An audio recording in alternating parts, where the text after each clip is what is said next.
एक घुप अंधेरा, इतना गहरा कि जहां हाथ को हाथ दिखाई न दे।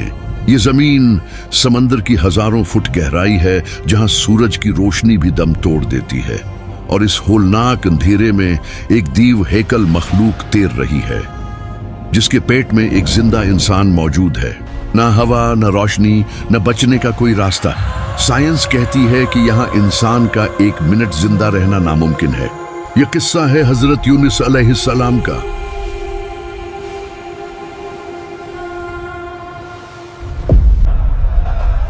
हजारों साल पीछे ये मौजूदा इराक का शहर मौसुल है, जिसे उस जमाने में नीनवी कहा जाता था।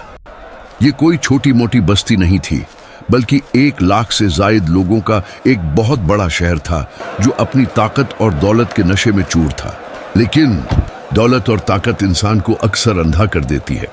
नीनवी के लोग बुतों की पूजा करते थे, जुल्म आम था और इखलाकी गिरावट अपनी इंतहा को पहुंच चुकी थी।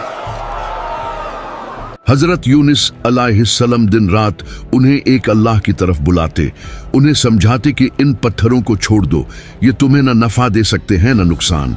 लेकिन कौम का जवाब क्या होता? तमस्खर, मजाक और धमकियां।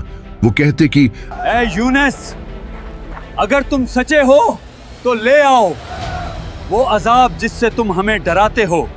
सालों गुजर गए।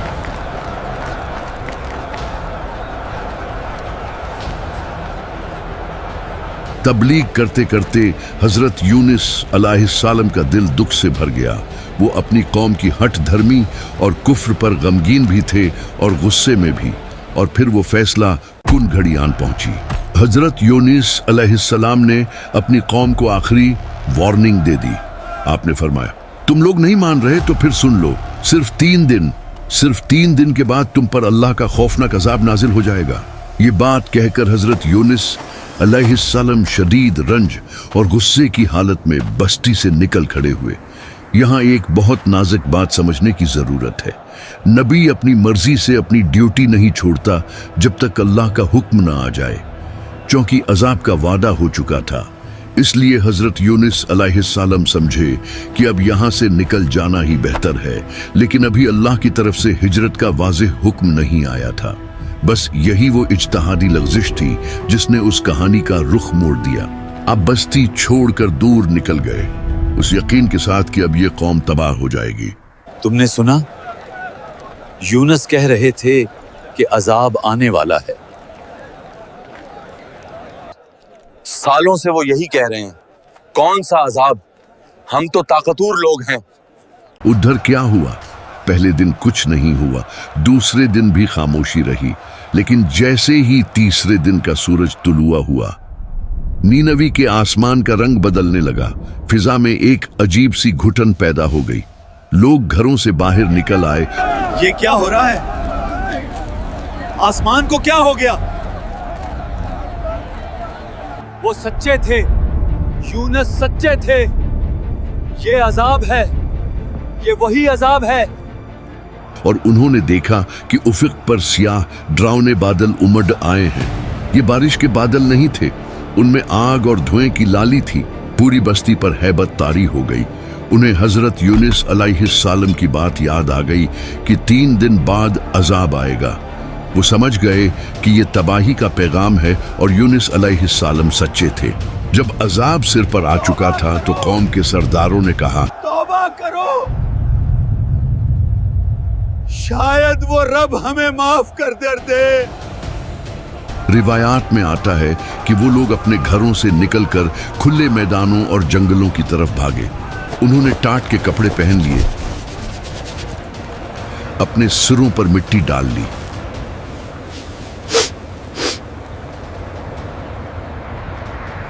मामला इतना जज्बाती हो गया कि उन्होंने जानवरों को भी अपने साथ ले लिया। ऊँटनियों को उनके बच्चों से और गाय बकरियों को उनके बछड़ों से जुदा कर दिया गया। हर तरफ चीखू पुकार थी। बच्चे अपनी माओं के लिए बिलक रहे थे, जानवर अपनी जुबान में चला रहे थे और इंसान गिड़गड़ा कर आसमान की तरफ देखकर रो रहे थे।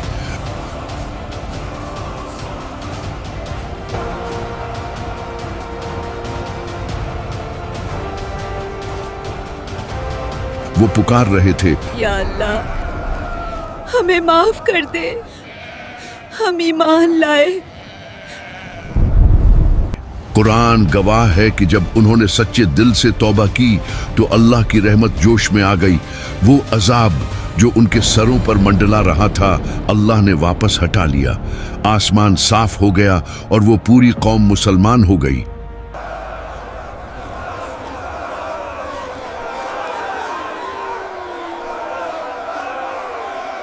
حضرت یونس علیہ السلام اس بات سے بالکل بے خبر تھے کہ ان کی قوم توبہ کر چکی ہے۔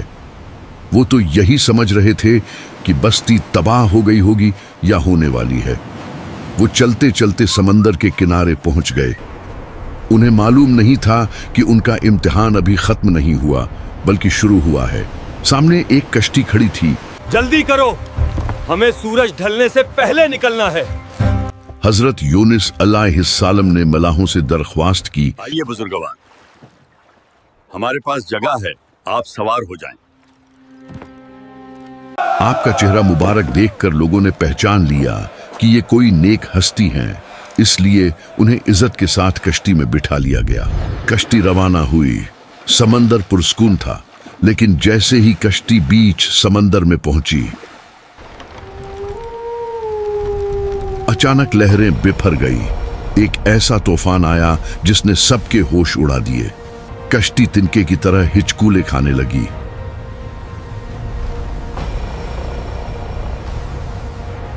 ملاح چلا اٹھے کہ کشتی ڈوبنے والی ہے، بوجھ زیادہ ہے۔ یہ کوئی عام طوفان نہیں تھا، یہ اللہ کی طرف سے ایک بلاوا تھا۔ حضرت یونس علیہ السلام خاموشی سے سب دیکھ رہے تھے۔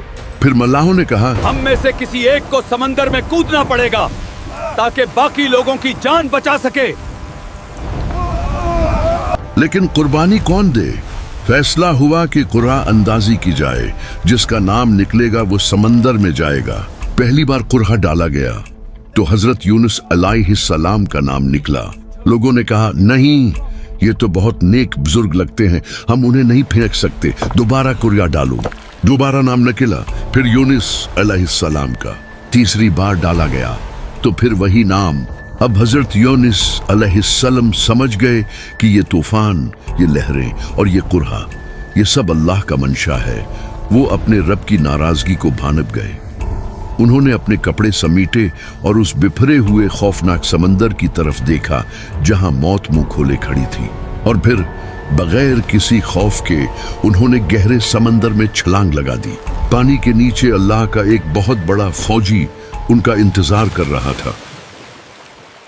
ادھر اللہ نے پانی کے نیچے اپنی گرین وہیل بڑی مچھلی کو آرڈر جاری کر دیا۔ حکم بہت سخت اور واضح تھا، اے مچھلی، یونس کو نگل لے، لیکن خبردار، نہ تو اس کی کوئی ہڈی توڑنا اور نہ ہی اس کے گوشت کو خروچ پہنچانا۔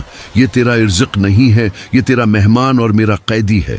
جیسے ہی حضرت یونس علیہ السلام پانی میں گرے، ابھی وہ سنبھل بھی نہ پائے تھے کہ اس دیو ہیکل مچھلی نے اپنا جبڑا کھولا اور انہیں ثابت نگل گئی۔ یہ وہ مقام تھا جہاں ایک نبی کی آزمائش اپنی انتہا پر تھی، لیکن حضرت یونس علیہ السلام نے ہمت نہیں ہاری۔ انہوں نے وہیں اسی مچھلی کے پیٹ میں سجدہ کیا اور اللہ سے عرض کی، آئے میرے رب، میں نے تیرے لیے ایسی جگہ سجدہ گاہ بنائی ہے جہاں آج تک نہ کسی نے تیری عبادت کی اور نہ شاید آئندہ کبھی کر سکے گا۔ انہیں سمجھ آ گیا کہ بستی کو اللہ کی اجازت کے بغیر چھوڑنا ہی وہ وجہ تھی جس کی بنا پر انہیں یہاں لایا گیا۔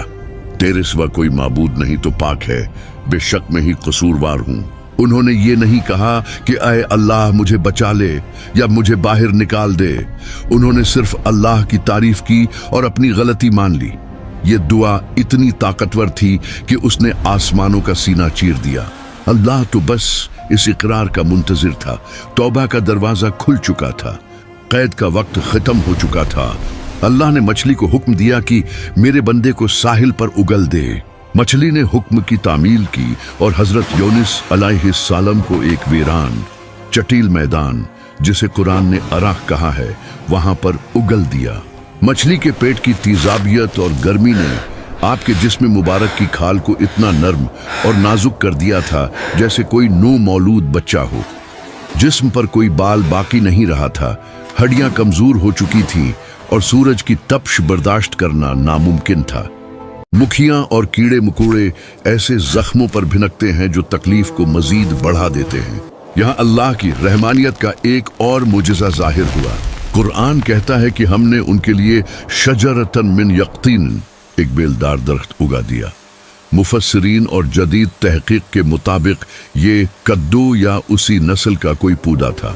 अल्लाह ने ये दरख्त ही क्यों चुना? क्योंकि उसके पत्ते बहुत चौड़े और नरम होते हैं जो ठंडा साया देते हैं, और सबसे बड़ी बात ये कि उस पौधे के करीब मक्खियां नहीं आती। हजरत यूनुस अलैहिस्सलाम उस दरख्त के साये में आराम फरमाते रहे। अल्लाह के हुक्म से एक पहाड़ी बकरी आती जो उन्हें दूध पिलाती। आहिस्ता आहिस्ता आपके जिस्म पर गोशत वापस आया, खाल मजबूत हुई और ताकत बहाल हो गई। जब आप सेहतयाब हो गए तो अल्लाह ने हुक्म दिया, ए यूनुस, अब अपनी कौम की तरफ वापस जाओ। हजरत यूनुस अलैहिस्सलाम नीनवी की तरफ वापस चल पड़े। उनके जहन में शायद यही होगा कि वो बस्ती तो अब राख का ढेर बन चुकी होगी, वहां कोई जिंदा नहीं बचा होगा, क्योंकि अल्लाह का अजाब जब आता है तो कुछ बाकी नहीं छोड़ता। लेकिन जब वो शहर के करीब पहुंचे तो उनकी आंखें हैरत से खुली की खुली रह गई। उन्होंने देखा कि बस्ती आबाद है, लोग जिंदा हैं, बाजारों में चहल पहल है। जब लोगों ने हजरत यूनुस अलैहिस्सलाम को देखा तो वो खुशी से दीवाने हो गए। वो दौड़ते हुए आए, उनके गिर्द जमा हो गए और माफी मांगने लगे। हे अल्लाह के नबी, आपके जाने के बाद हमने अजाब को अपनी आंखों से देखा, हम डर गए और हमने सच्चे दिल से तौबा कर ली। अल्लाह ने हमें माफ कर दिया। कुरान पाक सूरह साफात 140 128 में अल्लाह बड़े फख्र से फरमाता है कि और हमने उन्हें 1 लाख या उससे जायद लोगों की तरफ भेजा, बस वो ईमान ले आए तो हमने उन्हें एक वक्त मुकर्रर तक जिंदगी का फायदा दिया।